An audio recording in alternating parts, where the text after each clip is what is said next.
अब जब complete denture प्रोस्टोडोंटिक के फैब्रिकेशन के जो स्टेप्स होते हैं उसमें सबसे पहले आप प्राइमरी इंप्रेशन बना लेते हैं। प्राइमरी इंप्रेशन के बाद आप प्राइमरी कास्ट बना लेते हैं। प्राइमरी कास्ट से आप कस्टम ट्रे फैब्रिकेट करते हैं। कस्टम ट्रे जब आप फैब्रिकेट करते हैं स्पेसिफिक उस पेशेंट के लिए, तो उसे आप एक दूसरा इंप्रेशन ले लेते हैं उस कस्टम ट्रे से, उसको कहा जाता है सेकेंडरी इंप्रेशन। सेकेंडरी इंप्रेशन के बाद फिर आप लेबोरेटरी कास्ट बना लेते हैं या सेकेंडरी कास्ट बना लेते हैं, जिसमें आप अभी प्रोसेसिंग करेंगे कंप्लीट डेंचर की। जब ये 4 स्टेप होते हैं तो उसके बाद आप डेंचर बेस बना लेते हैं उसी लेबोरेटरी कास्ट पे, जो आपके पास लेबोरेटरी कास्ट मौजूद होता है। डेंचर बेस के बाद फिर आप अक्लूजन रिम्स बना लेते हैं। अक्लूजन रिम्स के बाद फिर आप सेटअप टीथ आप कह सकते हैं, या टीथ अरेंजमेंट आप कह सकते हैं, या सिलेक्शन आप टीथ वाला प्रोसेस करते हैं। लेकिन उस प्रोसेस से पहले आपने जार रिलेशन वो जस्टिफाई करना होता है, वेरीफाई करना होता है। जब आप जार रिलेशन वेरीफाई करते हैं तो उसके बाद अरेंजमेंट ऑफ टीथ या सेटअप टीथ, और देन आप फिर प्रोसेसिंग करते हैं कंप्लीट डेंचर की प्रोसेस या प्रोसेसिंग या बिल्कुल जो मेकिंग होता है कंप्लीट डेंचर का, वो वाला स्टेप आप करते हैं।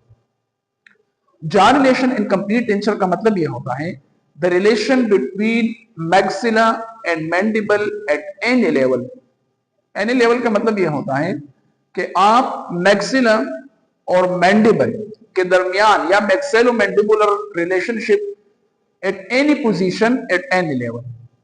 Eight any position at any level का मतलब यह होता है कि अगर आपके पास मैक्सेलो मैंडिबुलर रिलेशन का मतलब यह होता है ये दोनों कंप्लीट डेंचर के लिए दोनों ई डेंचुरस होने चाहिए, दोनों जॉज, सही है।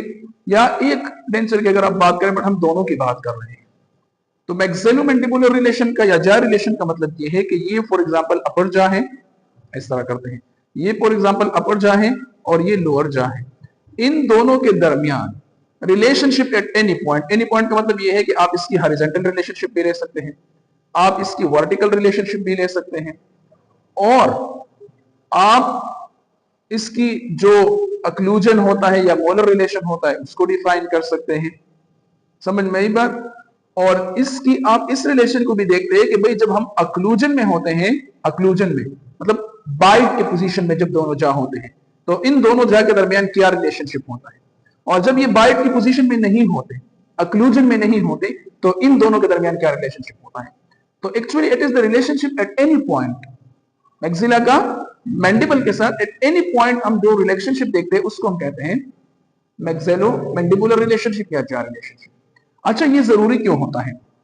जार रिलेशनशिप इसलिए जरूरी होता है कि जिस पेशेंट के लिए आप कंप्लीट डेंचर फैब्रिकेट करते हैं, तो वो पेशेंट इससे खाना भी खाएगा, मीन के ये दोनों जार जो है वो अक्लूजन में भी एक दूसरे के साथ आएंगे, वो पेशेंट इससे बातें भी करेगा, वो पेशेंट खामोश भी होगा। रेस्ट, जिस रिस्ट पोजीशन जो होती है, जो नॉर्मल लोगों की होती है, जो अब आपकी जो जा की पोजीशन है उसको कहते हैं रेस्ट, लेकिन आप इसको अगर जोर देंगे एक दूसरे के साथ इसको वो करेंगे तो इसको हम कहते हैं पोजीशन, अक्लूजन पोजीशन। तो ये सब चीजें अगर ये पेशेंट परफॉर्म करता है तो हमने ये सारी चीजें इस डेंचर में क्या होती है, रिकॉर्ड करनी होती है। अब डेंचर जो है या जा जो है या जो हम फैब्रिकेट करते हैं नॉन लिविंग थिंग, आप ये खुद तो नहीं कर सकता फंक्शनल मूवमेंट, आप कोशिश करेंगे कि इसी से फंक्शनल मूवमेंट करवाए, आपको इसे किसी पोजीशन में फिट करे, किसी मशीन में फिट करे कि जो रिलेशनशिप है वो एक्चुअली रिकॉर्ड हो और वही फिर डेंचर को ट्रांसफर हो जो डेंचर आप फैब्रिकेट कर रहे हैं। और जब ये डेंचर आप पेशेंट के ओरल कैविटी में प्लेस करते हैं तो वहां पर भी जो एग्जैक्ट उसकी अक्लूजन है, रिलेशन है, जो एग्जैक्ट उसकी एनाटॉमी है वो डेंचर में भी आनी चाहिए, ताकि डेंचर की जो प्रोग्नोसिस है वो इंप्रूव हो। तो इसी प्रोसेस के लिए कि भाई ये डेंचर की जो प्रोग्नोसिस है इंप्रूव हो, हम रिलेशनशिप को रिकॉर्ड करते हैं या देखते हैं। सबसे पहले हम इस लेक्चर में ये पढ़ेंगे कि किस किस किस्म के रिलेशनशिप हमारे पास मौजूद होते हैं, दोनों जा के दरमियान या मैक्सिला और मैंडिबल के दरमियान कौन कौन से रिलेशनशिप मौजूद है, पहली बात। दूसरी बात इस लेक्चर में ये होगी कि क्या प्रोसेस है या क्या टेक्निक है या क्या प्रोसीजर है जब हम ये जा रिलेशनशिप रिकॉर्ड करते हैं। और तीसरी बात इस लेक्चर में ये होगी व्हाट इज द सिग्निफिकेंस, अगर आप रिकॉर्ड करते हैं तो इसका क्या क्या फायदा है, और अगर आप रिकॉर्ड नहीं करते तो इसका क्या क्या फायदा है, क्या क्या नुकसान है। सही है? सबसे पहले हम इस रिलेशनशिप को देखते हैं ओरिएंटल जा रिलेशन। ओरिएंटल का मतलब यह होता है कि ये इसमें जो हमारा रेफरेंस पॉइंट होता है वो ये स्कल होता है, और स्कल के रेफरेंस पॉइंट देख के हम मैक्सिला की पोजीशन को देखते हैं कि मैक्सिला प्रोट्रूटेड तो नहीं है, मैक्सिला किसी एक साइड पे तो नहीं है, मैक्सिला ज्यादा नीचे तो नहीं है, मैक्सिला ज्यादा अंदर तो नहीं है। ये सिर्फ और सिर्फ मैक्सिला के लिए यूज होता है, और ये इसलिए कि जो मैक्सिलरी पोजीशन होता है स्कल के हिसाब से एग्जैक्टली वही पोजीशन आप फिर आर्टिकुलेटर में भी वो मॉडल या वो मैक्सिलरी मॉडल उस पोजीशन में लगाए, उस पोजीशन में आर्टिकुलेटर में लगाए जिस पोजीशन में मैक्सिला स्कल में लगी है। सही है। अगर वो प्रोट्रूटेड है तो आप थोड़ा सा प्रोट्रूटेड पोजीशन आर्टिकुलेटर में मैक्सिलरी आर्च के वो करें, अगर वो थोड़ी सी अंदर की तरफ है तो आप वही। तो ओरिएंटल जा रिलेशन की यहां सिर्फ ये मतलब होता है कि टू लोकेट द मैक्सिला, कि स्कल में जो मैक्सिला है वो किस पोजीशन में प्रेजेंट है। क्यों? इसलिए कि मैंने यही मैक्सिला जो है वो प्लेस करना है आर्टिकुलेटर पे, सीनियर जेस्टिकल आर्टिकुलेटर पे, तो वहां पर फिर मैं उसी पोजीशन में इसको प्लेस करूंगा जिस पोजीशन में मैक्सिला स्कल के साथ अटैच्ड है। फिर इसके बाद वर्टिकल जा रिलेशनशिप एंड हॉरिजॉन्टल जा रिलेशनशिप। अच्छा, जो इंस्ट्रूमेंट यूज होता है ओरिएंटल जा रिलेशनशिप के लिए स्पेसिफिकली, और वर्टिकल अक्लूजन के लिए भी, मोस्ट ऑफ द अक्लूजन के लिए आप कह सकते हैं, तो उसको कहा जाता है फेस बाव। आपने देखा होगा फेस बाव ऑर्थोडोंटिक में भी होता है। फेस बाव कल यहाँ क्लास में भी मौजूद था, आज नहीं है, मैं पिक्चर्स लगा दूंगा, तो अगर आप ये वीडियो फिर एक मरतबा देख लेंगे तो आपको क्लियरली एक्सप्लेनेशन के साथ वो पिक्चर्स मिल जाएंगे। सही है। तो फेस बाव के थ्रू आप क्या करते हैं, पूरी मैक्सिलरी जो रिलेशनशिप है वो रिकॉर्ड कर लेते हैं, और उसी सेटअप को फिर आप आर्टिकुलेटर में ट्रांसफर कर लेते हैं। तो फेस बाव का पूरा सेटअप आप फिर आर्टिकुलेटर में, वो आर्टिकुलेटर इस तरह होते हैं जो आपकी जा रिलेशनशिप जिस तरह नेचुरल होती है उसी तरह आप आर्टिकुलेटर। सही है। तो वहां पर भी क्या होता है, वहां पर फिर आप वो नंबर एडजस्ट करते हैं जो यहाँ पर आपने मेजरमेंट्स की होती है, वही मेजरमेंट्स आप वहां अप्लाई करते हैं, तो वहां पर ये सारी चीजें जो है इंफॉर्मेशन वो ट्रांसफर हो जाएगी। और ये क्या करता है, रिलेशनशिप को ट्रांसफर करता है। फेस बाव क्या करता है, अक्लूजन या रिलेशनशिप को ट्रांसफर करता है from oral cavity toward model or toward articulator. सही है। इसमें फिर रिकॉर्ड बेस और अक्लूजन रिंग्स की क्या रोल होता है। तो रिकॉर्ड बेस और अक्लूजन रिंग का सिंपल इसमें रोल ये होता है कि ये जो नीचे आपको नजर आ रहा है, इसको मैं इस मॉडल से हटा देता हूं, फिर इसमें इधर देखो, ये इसको हम कहते हैं अक्लूजन रिंग। सही है। और इसको हम कहते हैं डेंचर बेस। ये अक्लूजन रिम आप यहां से निकाल लेते हैं और पेशेंट के ओरल कैविटी में इसी तरह प्लेस करते हैं। समझ में आई बात। और नीचे जाओ वाला भी एग्जैक्टली इसी तरह होता है। अब ये जो अक्लूजन रिम का हाइट होता है, इसमें हम आर्टिफिशियल इमेजिनरी या मेजरमेंट के थ्रू भी करते हैं, इसमें हम टीथ अरेंज कर लेते हैं, लेकिन ये फ्यूचर में होगा। फिलहाल जो टीथ के लिए सनेमन है वो ये अक्लूजल रिम है। ये इस तरह रिफ्लेक्ट करता है कि ये वाला स्पेस जो है वो टीथ के लिए रिजर्व है। तो यहां पर भी आप इसको देख के भी आप क्या कर सकते हैं, वो मैक्सिलरी मैंडिबुलर रिलेशनशिप को डिफाइन कर सकते हैं। यहां पर आपको एक स्पेसिफिक एंटर आर्च स्पेस चाहिए होता है, वो एंटर आर्च स्पेस आपने अचीव करना है। ये एंटर आर्च स्पेस जो है वो आपको अक्लूजन में भी चाहिए और रिस्ट में भी चाहिए, दोनों में आपने अचीव करना है कि ड्यूरिंग अक्लूजन ये कितनी होती है और ड्यूरिंग रिस्ट कितनी होती है। साथ साथ में अगर ये एंटर आर्च स्पेस ज्यादा है नॉर्मल से, तो आप यहां पर और विक्स लगाएंगे ताकि ये कम कर दे। अगर ये कम है तो आप यहां से विक्स को मेल्ट करेंगे कि, तो इसी तरह ये भी इसमें रोल प्ले करता है प्रॉपर रिकॉर्डिंग में एंड ट्रांसफर में। सही है। और इसी अक्लूजल रिम को फिर ये एडजस्टमेंट की बात मैंने इसलिए की कि हम फिर इसी अक्लूजल रिम को उसी हिसाब से एडजस्ट करते हैं जिस हिसाब से हमें चाहिए होता है, या तो इसको और हम इंक्रीज करते हैं या डिक्रीज करते हैं। सही है। तो इसी तरह से अक्लूजल रिम की एडजस्टमेंट होती है, it's useful for recording and transferring the relationship to the articulator.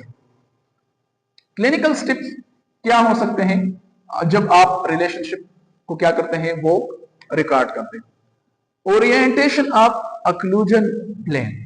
Orientation of occlusion plane का ये मतलब है, simply orientation of occlusion plane का क्या मतलब है कि इंटीरियर में इस अक्लूजन प्लेन की ओरिएंटेशन किस तरह है। समझ में आई बात, समझ में आई बात। और पोस्टीरियर में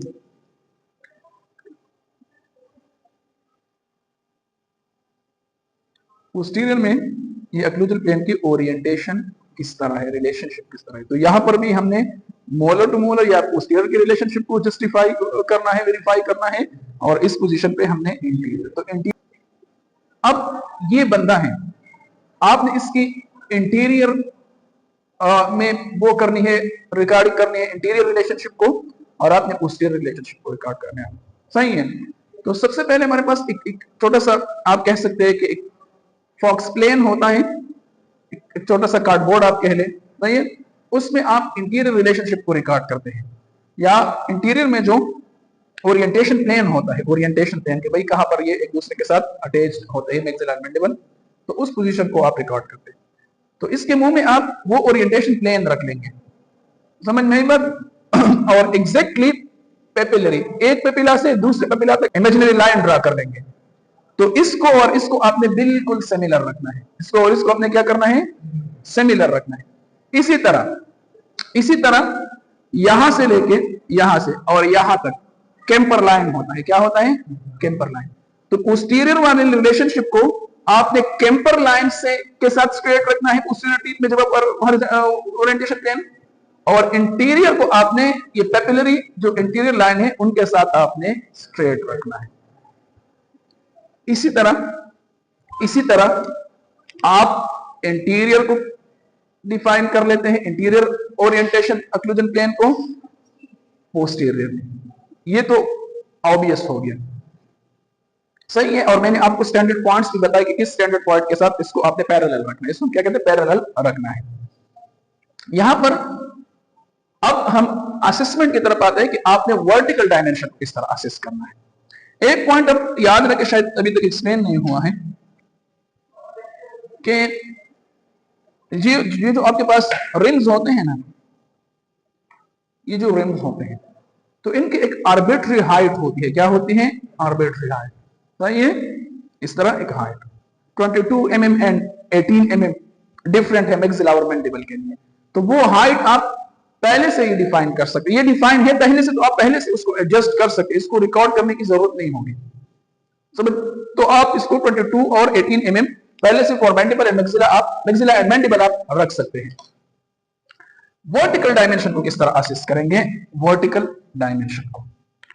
अच्छा, वर्टिकल डायमेंशन का मतलब ये होता है, ये तो पहले हमने हॉरिजॉन्टल प्लेन की बात की, किसकी बात की, अक्लूजन प्लेन की बात की, हॉरिजॉन्टल की बाद में बात करते हैं। वर्टिकल डायमेंशन का सिंपली मतलब ये होता है, इधर देखो, कि वर्टिकली जब ये ऊपर वाला जा लोअर वाले जा से मिलता है, तो इन दोनों की क्या रिलेशनशिप होनी चाहिए, और ये जो वर्टिकल डायमेंशन है, इस वर्टिकल डायमेंशन को हम किस तरह रिकॉर्ड करेंगे। यहां पर मसला ये होता है कि वर्टिकली मैक्सिला और मैंडिबल में दो कंडीशंस होते हैं। एक तो ऐसी कंडीशन कि ये दोनों रेस्ट में है, जिस तरह आप लोग बैठे आराम से, आपके दांत एक दूसरे से लगते नहीं है, कहीं कहीं लग रहे हैं, कहीं कहीं नहीं लग रहे। लेकिन जब आप अक्लूजन करते हैं या मेस्टिकेशन करते हैं, तो एग्जैक्टली आपके सारे दांत एक दूसरे के साथ कांटेक्ट में आते हैं। तो इसी वजह से इसको हमने फिर दो में डिवाइड किया है कि भाई रेस्ट में, नॉर्मल हालत में इन दोनों की क्या डायमेंशन है, और अक्लूजन में जब हम इस पे चेक लगाते हैं तो इसमें इन दोनों की क्या डायमेंशंस होती हैं। तो एटरेस्ट का मतलब ये होता है, एटरेस्ट का मतलब ये होता है कि भाई not occlusion, not mastication, normal हालत, और अक्लूजन का मतलब ये होता है कि ये डायमेंशन एट अक्लूजन। अब हम इसको रिकॉर्ड किस तरह करेंगे, अब आपने रिकॉर्ड किस तरह करना है, आपने vertical dimension at rest and vertical dimension at occlusion किस तरह रिकॉर्ड करना है। पहले रेस्ट की बात करते हैं, किसकी बात करते हैं, रेस्ट। एट रेस्ट आप पेशेंट को इस तरह कहेंगे कि भाई शोल्डर ड्रॉप, रिलैक्स हालत में आप बैठे रहे, आप यहां पर इस पे एक पॉइंट लगा लेंगे और यहां पर एक पॉइंट लगा लेंगे, बिल्कुल tip of nose and then chin. आप मेजरमेंट टूल जो आपके पास है, जो भी है, आप उसको यहां पर मेजर करेंगे। यहां पर जिसमें मेजरमेंट आ गई उसको भी आप मार्क करेंगे, ये दो पॉइंट्स जो हैं इस पे मेजरमेंट आ गई, सही है। अब आपने क्या करना, आपने 2-3 रीडिंग्स लेनी है for the sake of accuracy के, एक्यूरेट आ जाए, सही है। 2-3 रीडिंग्स आपने लेनी है और इनका एवरेज निकालना है, ये हो जाएगा वर्टिकल डायमेंशन एट रेस्ट। अब इसको हमने कहा कि आपने बाइट नहीं करना। इसके बाद जो इडेंटिफिकेशन होता है स्पेसिफिकली, हम उसको कहते हैं, जो हमारे पास अक्लूजल रिम्स और डेंचर बेस्ड होता है, वो उस पेशेंट के मुंह में रख लेते हैं। सही है। अब ये डेंचुरस है तो इसके मुंह में नहीं रखा जा सकता है।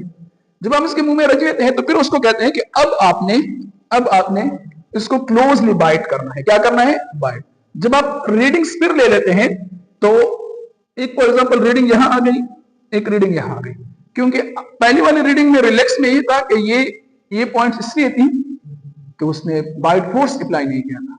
दूसरे में उसने बाइट फोर्स अप्लाई किया तो ऑब्वियसली जो वर्टिकल डायमेंशन एट अक्लूजन है वो कम आएगा वर्टिकल डायमेंशन एट रेस्ट से, क्योंकि रेस्ट में उसने फोर्स अप्लाई नहीं किया, अक्लूजन पे उसने फोर्स अप्लाई किया। बैठ जाओ। अच्छा, अब कॉन्सेप्ट आ जाता है फ्री वे स्पेस का। अब मैंने आपको मेजरमेंट की दी vertical dimension at rest and vertical dimension at occlusion, जिसको वीडीआर और वीडीओ कहा जाता है। Vertical dimension at rest, vertical dimension at occlusion. जब मैंने मेजरमेंट की तो ये जो रेस्ट वाला था ये थोड़ा सा ज्यादा आ रहा था as compare to this one, ये थोड़ा सा कम आ रहा था। क्यों? क्योंकि यहां पर जो अपर जा और लोअर जा है, मैक्सिला और मैंडिबल है, वो अक्लूड नहीं है, वो एक दूसरे के साथ क्लोज नहीं है, तो इनके दरमियान थोड़ा सा स्पेस मौजूद होता है। थोड़ा सा क्या मौजूद होता है? स्पेस मौजूद होता है। लेकिन अक्लूजन में ये अपर और लोअर जा जो है वो एक दूसरे के बिल्कुल क्लोज आ जाते हैं। अक्लूजल रिम्स जो होते हैं, maxilla occlusal RIMS and mandibular RIMS जो है वो एक दूसरे के साथ क्लोज आ जाते हैं, तो जो स्पेस होता है वो खत्म हो जाता है। तो रिलेटिवली ये थोड़ा सा 2 to 4 mm आप कह सकते हैं कि अक्लूजन वाले से ये ज्यादा होता है। अब ये 2 to 4 mm जो है ये क्या है? ये असल में ये फ्री वे स्पेस होता है। एट रेस्ट पे जब आप फोर्स अप्लाई नहीं करते तो दोनों अक्लूजल रिम्स के दरमियान थोड़ा सा स्पेस मौजूद होता है, उसको हम कहते हैं फ्री वे स्पेस। लेकिन जब आप फोर्स अप्लाई करते हैं, मेस्टिकेशन करते हैं या अक्लूजन की पोजीशन में अपर अक्लूजल रिम और लोअर अक्लूजल रिम को लेके आते हैं, फिर ये होता है कि ये फ्री वे स्पेस खत्म हो जाता है। ये 2 to 4 mm जो फासला होता है अपर और लोअर रिम के दरमियान वो खत्म हो जाता है, तो ये कम आता है एज कंपेयर टू दिस। सही है। अब इन दोनों में ज्यादा जो है वो वीडीआर है, तो VDR is equal to VDO minus free way space. जो 2 to 4 mm है, मैं फ्री वे स्पेस लिख देता हूं सिंपली, फ्री वे स्पेस। इसका मतलब ये है कि वीडीआर ये प्लस है, वीडीआर मतलब वर्टिकल डायमेंशन एट रेस्ट जो होता है वो वीडियो के साथ जब आप फ्री वे स्पेस क्या करते हैं, ऐड करते हैं, तो ये बनता है। क्यों? क्योंकि यहां पर फ्री वे स्पेस मौजूद होता है। लेकिन जब ये दोनों रिम्स जो होते हैं वो अक्लूजन की पोजीशन में आते हैं, एक दूसरे को हार्डली टच करें, तो फ्री वे स्पेस जो है वो खत्म हो जाता है। तो आप इस तरह भी कह सकते हैं कि वीडियो या आप फ्री वे स्पेस की बात करें कि free way space is equal to VDR minus VDO. तो ये दोनों के दरमियान डिफरेंस है, यहां पर मौजूद होता है, यहां पर मौजूद नहीं होता। तो अब अगर आप इनकी कंपैरिजन किसी भी पोजीशन पे, इस पे भी ले सकते हैं, इस पे भी ले सकते हैं, लेकिन हमेशा जो वर्टिकल डायमेंशन एट रेस्ट होगा वो 2 to 4 mm ज्यादा होगा वर्टिकल डायमेंशन एट अक्लूजन से, उनके वो ज्यादा होगी। वो क्यों? क्योंकि वहां पर फ्री वे स्पेस मौजूद होता है। मैं कोई एग्जांपल देता हूं।